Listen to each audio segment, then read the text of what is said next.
A Psicanálise do Fogo, por Gaston Bachelard. Tradução Paulo Neves, editora Martins Fontes, selo Martins. Canal Le Conde. Caros ouvintes, caso gostem do que aqui é lido, do conteúdo deste livro, adquira-o. O link está no descritivo.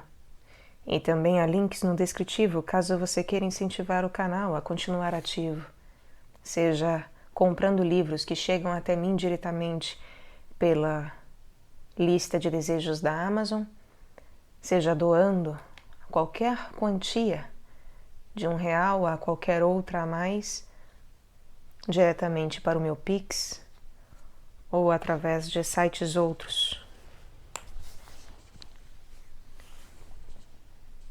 Agradeço a presença de todos. Capítulo 1. Fogo e respeito. O complexo de Prometeu. 1. O fogo e o calor fornecem meios de explicação nos domínios mais variados, porque são, para nós, a ocasião de lembranças imperecíveis, de experiências pessoais simples e decisivas. O fogo é, assim, um fenômeno privilegiado, capaz de explicar tudo. Se tudo o que muda lentamente se explica pela vida, tudo o que muda velozmente se explica pelo fogo. O fogo é ultra-vivo. O fogo é íntimo e universal. Vive em nosso coração. Vive no céu. Sobe das profundezas da substância e se oferece como um amor. Torna a descer a matéria e se oculta, latente, contido como o ódio e a vingança. Dentre todos os fenômenos, é realmente o único capaz de receber tão nitidamente as duas valorizações contrárias, o bem e o mal. Ele brilha no paraíso, abrasa no inferno. É doçura e tortura, cozinha e apocalipse. É prazer para a criança sentada ajuizadamente junto à lareira.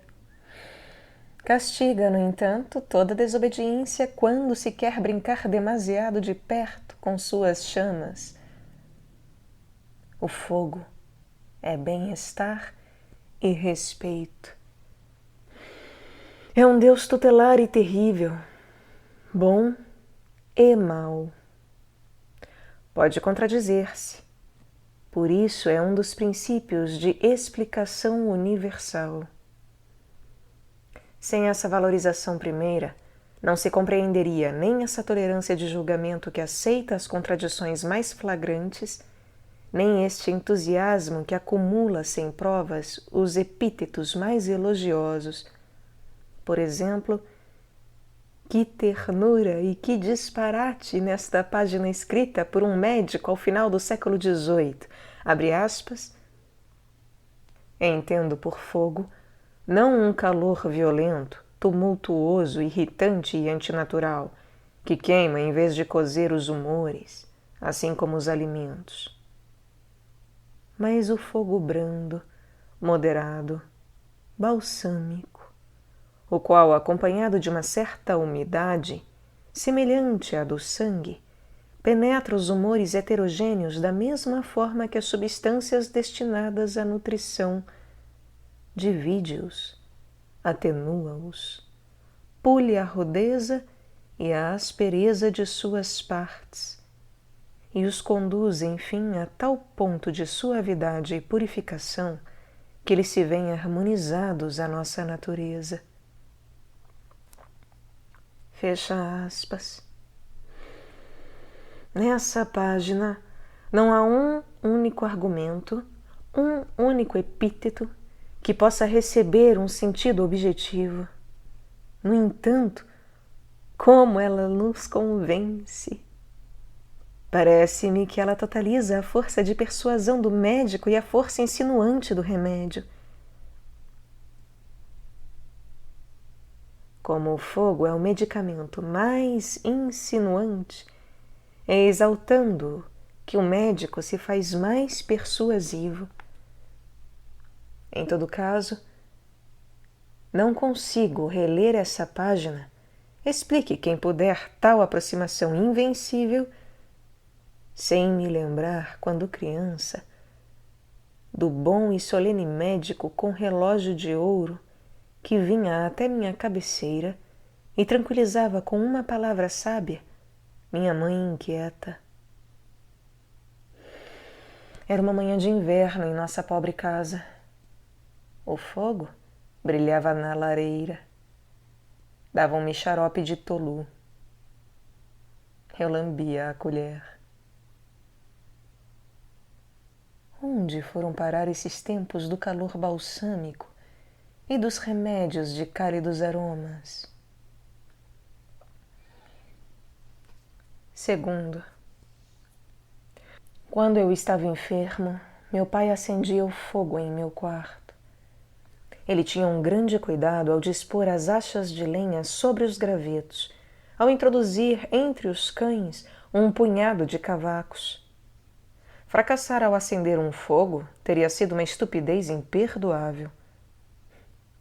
Eu não imaginava que meu pai pudesse ser igualado nessa função, que ele jamais delegou a ninguém. De fato, não me lembro de ter acendido um fogo antes dos 18 anos. Somente quando vivi na solidão é que fui senhor de minha lareira. Mas a arte de atiçar, que aprendi com meu pai, permaneceu em mim como uma vaidade.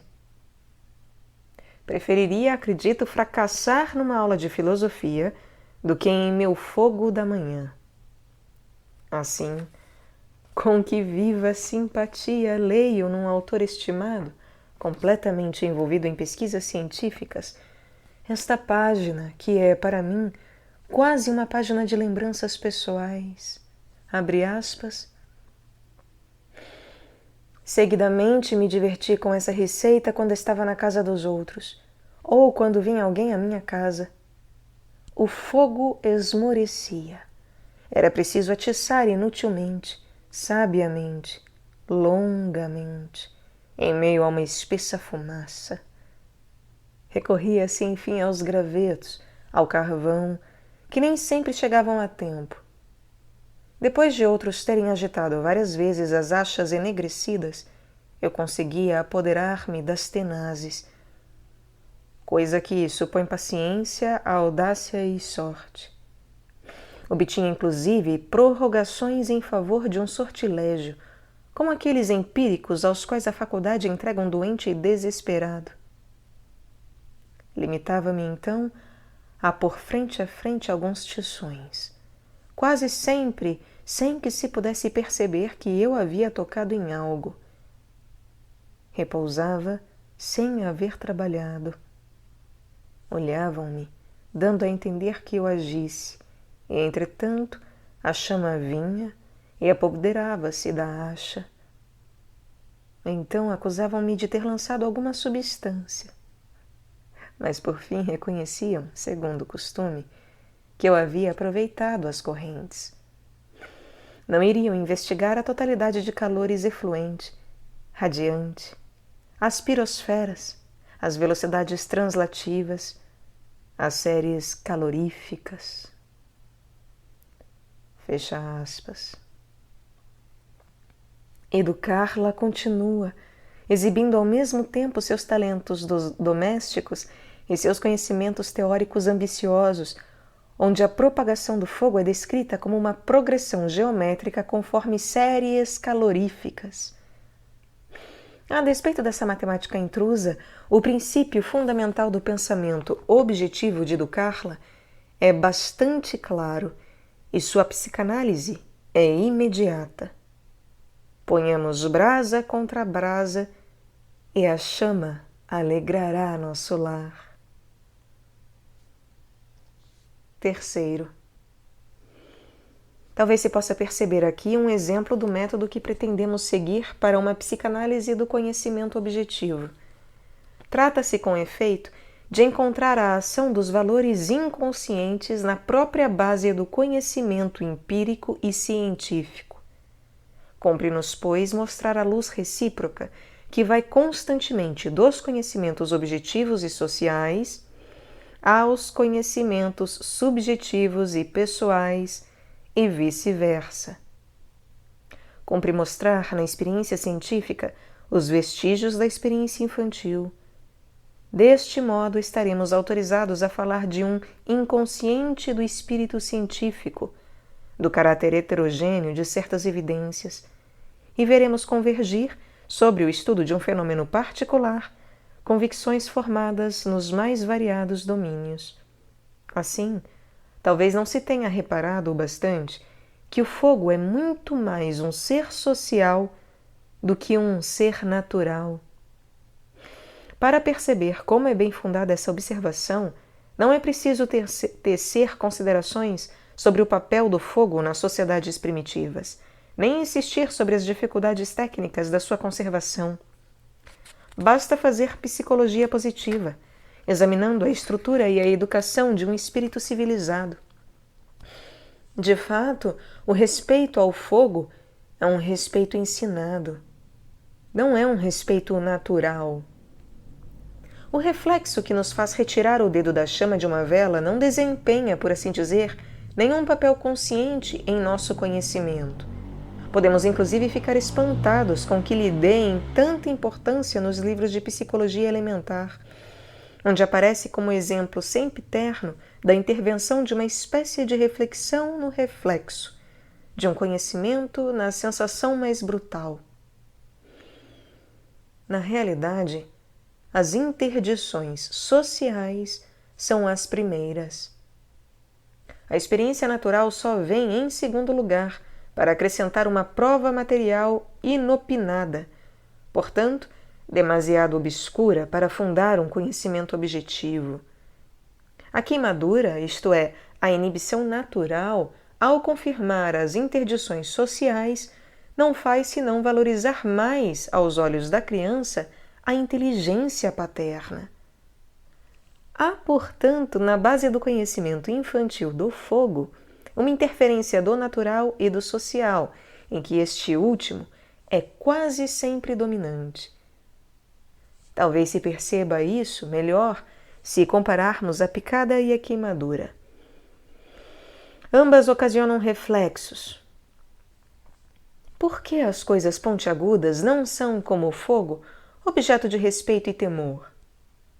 Precisamente porque as interdições sociais relativas às coisas pontiagudas são bem mais fracas do que as interdições relativas ao fogo. Eis então a verdadeira base do respeito diante da chama. Se a criança aproxima sua mão do fogo, seu pai lhe dá um tapa nos dedos. O fogo castiga, sem necessidade de queimar. Seja esse fogo chama ou calor, lâmpada ou fogão, a vigilância dos pais é a mesma. Inicialmente, portanto, o fogo é objeto de uma interdição geral, donde a seguinte conclusão: a interdição social é nosso primeiro conhecimento geral sobre o fogo. O que se conhece primeiramente do fogo é que não se deve tocá-lo. À medida que a criança cresce, as interdições se espiritualizam. O tapa é substituído pela voz colérica. A voz colérica, pelo relato sobre os perigos do incêndio, pelas lendas sobre o fogo do céu. Assim, o fenômeno natural é rapidamente associado a conhecimentos sociais, complexos e confusos, que não dão muita oportunidade ao conhecimento ingênuo. Por conseguinte, visto que as inibições são à primeira vista interdições sociais, o problema do conhecimento pessoal do fogo é o problema da desobediência engenhosa. A criança quer fazer como seu pai, longe de seu pai, e qual um pequeno Prometeu, rouba fósforos. Corre então pelos campos e, no fundo de um barranco, ajudado por seus companheiros, acende a lareira dos gazeteiros. A criança das cidades pouco sabe desse fogo que flameja entre três pedras. Não provou a ameixa assada, nem o caracol, todo viscoso, lançado sobre as brasas vermelhas. Está isenta desse complexo de Prometeu, cuja ação experimentei tantas vezes. Somente esse complexo pode nos fazer compreender o interesse que sempre desperta a lenda, em si bastante pobre, do Pai do Fogo. Convém, aliás, não confundir apressadamente esse complexo de Prometeu com o complexo de Édipo da psicanálise clássica. Sem dúvida, os componentes sexuais dos devaneios sobre o fogo são particularmente intensos e procuraremos em seguida evidenciá-los, mas talvez seja preferível designar todas as nuances das convicções inconscientes por fórmulas diferentes, para só depois perceber como se aparentam os complexos. Uma das vantagens da psicanálise do conhecimento objetivo que propomos nos parece ser, precisamente, o exame de uma zona menos profunda do que aquela onde se desenrolam os instintos primitivos. E esta zona, por ser intermediária, tem uma ação determinante para o pensamento claro, para o pensamento científico. Saber e fabricar são necessidades que é possível caracterizar em si mesmas, sem colocá-las necessariamente em relação com a vontade de poder. Há no homem uma verdadeira vontade de intelectualidade. Subestima-se a necessidade de compreender quando esta é colocada, como fazem o pragmatismo e o bergsonismo, sob a dependência absoluta do princípio de utilidade. Propomos, pois, agrupar, sob o nome de complexo de Prometeu, todas as tendências que nos impelem a saber, tanto quanto nossos pais, mais que nossos pais, tanto quanto nossos mestres, mais que nossos mestres. Ora, é ao manipular o objeto, é ao aperfeiçoar nosso conhecimento objetivo que podemos esperar situar-nos mais claramente no nível intelectual que admiramos em nossos pais e em nossos mestres. A supremacia através de instintos mais poderosos tenta, naturalmente, um número bem maior de indivíduos. Contudo, espíritos mais raros também devem ser examinados pelo psicólogo. Se a intelectualidade pura é excepcional, ainda assim é muito característica de uma evolução especificamente humana. O complexo de Prometeu é o complexo de Édipo da vida intelectual.